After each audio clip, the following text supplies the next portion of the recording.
Chapter 4. World domination? Of course! It's all Mom ever talks about. That and revenge. Typical evil old mom. Well, here we go.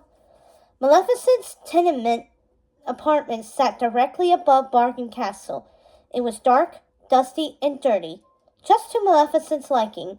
The colored window panes were mismatched and blocked out the sun. Lights in green crystal swayed from the high ceiling. The whole foul place smelled of sulphur. Maleficent, filing her nails, was seated in her tall green throne chair, with her feet propped up. Mal and her 3 friends and their 3 parents sat around the apartment, waiting for Maleficent to explain why she had summoned all of them. The villains had seen better days. Cruella, with her wild black and white hair, wore a ratty, nearly bald black and white dog fur coat, which sported a bejeweled stuffed toy Dalmatian head next to her neck. She stroked it lovingly as if it were alive. Jafar, with his trademark mustache and goatee, was rocking a potbelly, a comb-over, and puffy Sensibel pants. Evil Queen, a former beauty, pulled at her cosmetically altered face and stared into a mirror. Mal, Evie, Jay, and Carlos feared their parents nonetheless. "You will go," Maleficent commanded the teens. "You will find the fairy godmother, and you will bring me back her magic wand." She blew on her nails. "Easy peasy." "What's in it for us?" asked Mal. "Matching thrones," said Maleficent, "hers and hers crowns." Carlos gestured to his friends. I think she meant us." Ignoring him, Maleficent tossed her nail file over her shoulder, stood, and beckoned Mal to her. "It's all about you and me, baby," she seemed, leaning in close to Mal. "Do you enjoy watching innocent people suffer?" "Well, yeah. I mean, who doesn't?" said Mal. "Well, then get me that wand, and you and I can see all that and so much more," said Maleficent. "And with that wand and my scepter," she held up her arms, "I will be able to bend both good and evil to my will." Evil Queen lowered her mirror. "Our will," she said. Cruella pointed at Evil Queen and nodded. Our will," Maleficent said, trying to save face. She looked at Mal. "And if you refuse, you're grounded for the rest of your life, missy," she said firmly. "What?" cried Mom, distressed. "Mom!" Maleficent stared into her daughter's eyes. Mal stared right back at her. The stare intensified. It was a test of power and focus. Mal and her mom did this every so often.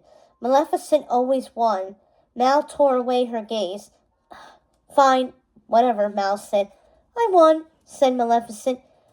"Relax," said Evil Queen. "You're going to pop a vein, and that is a look no one can rock." Cruella cackled. "Did her face just move?" Maleficent asked Cruella, pointing at Evil Queen. Cruella used her thumb and forefinger to indicate a little bit. "Someone alert the media," said Maleficent. "Hilarious," said Evil Queen sarcastically. "Evie, my little evilette in training." Evie ran over and sat obediently across the table from her mother. "You just find yourself a prince with a big castle and a mother-in-law wings," said Evil Queen. "And lots of mirrors," said Evie and her mom in unison. Evie beamed and clasped her hands. "No laughing," her mother told her. "Wrinkles." Evie's smile vanished and she pouted. Maleficent looked at them and sighed. "Well, they're not taking my Carlos," said Cruella, caressing her son's head. "I miss him too much." "Really, Mom?" asked Carlos. "Yes," Cruella said. "Who would touch up my roots, fluff my fur, and scrape my bunions off my feet?" She kicked up a leg, and Carlos caught her, foot in his hand. He looked miserable. Maybe a new school wouldn't be the worst thing. "Carlos, they have dogs in Oradon," said Cruella, stroking his cheek. Carlos looked petrified and shook his head. "Oh, no, I'm not going." "Ugh," said Maleficent. "Jay's not going either," said Jafar. "I need him to stock the shelves in my store." He looked at his son. "What did you score?" he asked him. Jay laughed and pulled a variety of stolen trinkets, one of the last items being an old lamp, from his vest, sleeve cuffs, and boots, and handed them over to Jafar. "A lamp!" Jafar grabbed it and rubbed it furiously.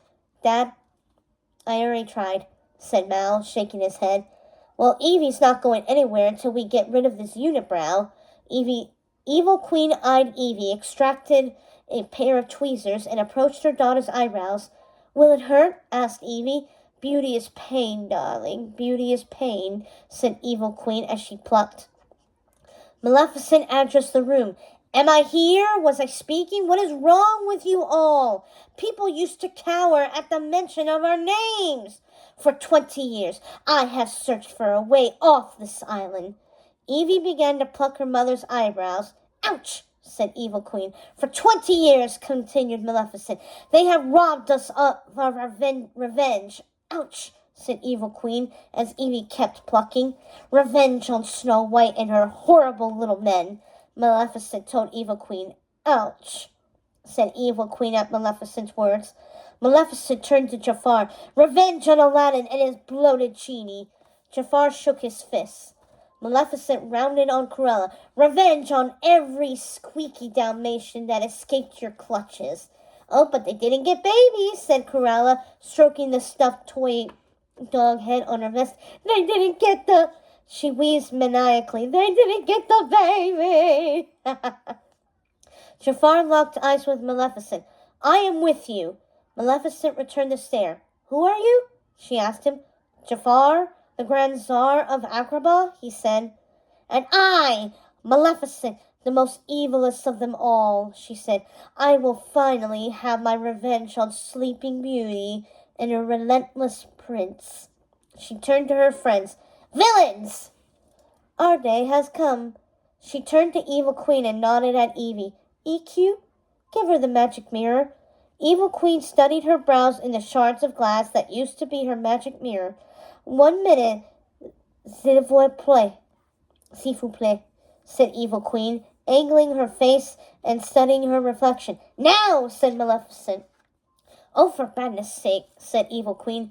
World domination can wait another 30 seconds. She handed her mirror to Evie.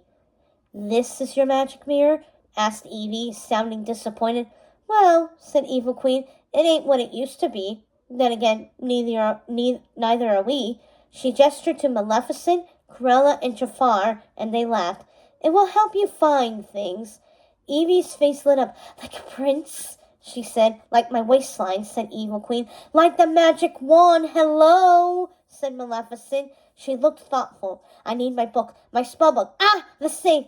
She tried to open the old refrigerator in her kitchen. I can't open it, she said. Someone help me. I need to get in it. It's broken. I can't get in. Everyone looked on as she banged the refrigerator until finally Evil Queen pulled its handle and the door opened. Maleficent reached in and retrieved the book. Ah, my spell book, she said. Come, darling, she said to Mal. She lovingly stroked the book's brown leather cover, which featured a gold-embossed dragon. There she is. It doesn't work here, but it will in Oridon. She looked at Evil Queen. Remember when we were spreading evil and ruining lives? Asked Maleficent. Like it was yesterday, said Evil Queen. The two women started to get teary-eyed. Maleficent spun to Mal. And now you will be making your own memories. She offered the spell book to Mal. But before Mal could take it, she snatched it away. By doing exactly as I tell you, she said, shoving the spellbook into Mal's arms. Door, Maleficent said to Evil Queen, gesturing to the door. A horn sounded from the street. Let's get this party started, said Jay. Carlos, come, said Cruella. Evie checked herself out in her mirror. Who is the fairest of them all? Evil Queen asked her. Me, said Evie. Ugh, said Evil Queen. You, said Evie. Yes, said Evil Queen. Let's go. Jafar pulled Jay aside for a private exchange. Now recite our mantra. There's no team in I, said Jay. Jafar smiled. Wrong, you're making me tear up. As everyone filed out of the room, Maleficent threw open the doors and led Mal onto the balcony. They looked over the busy aisle streets strung with lights and gazed across the sea. Oridon Prep could be seen nestled in the majestic green mountains. Mal couldn't believe that she'd be there, and so soon. The future of the free world rests on your shoulders, said Maleficent. She set a hand on Mal's shoulder. Don't blow it. She winked and disappeared inside. Mal lingered on the balcony, not taking her eyes off Oridon. She was afraid but also excited. She wondered if there was someone on the aisle looking back at her. Mal, her mother sang, beckoning her. Mal headed back inside, but not before giving the tiny dot that was Oridon Prep one last look. From below, the horn honked again, a reminder that it was time to depart.